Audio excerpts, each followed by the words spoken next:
Nie je žiadnym tajomstvom, že súťaže na sociálnych sieťach sú skvelým akcelerátorom vysokého engagementu.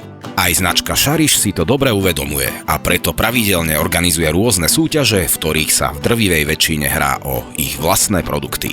Nebolo tomu inak ani vo februári tohto roka, kedy sme dostali zadanie pripraviť ďalšiu súťaž.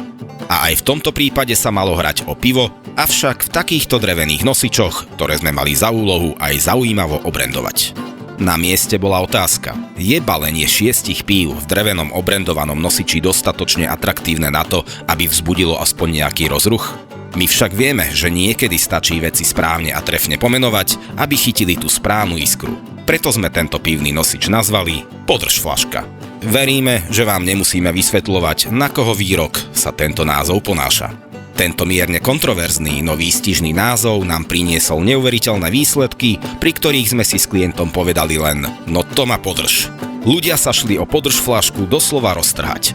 S podobným rozpočtom ako pri iných súťažiach sme získali viac ako 10 000 reakcií, vďaka čomu sa stala podrž fľaška bezkonkurenčne najúspešnejším social príspevkom v histórii značky Šariš.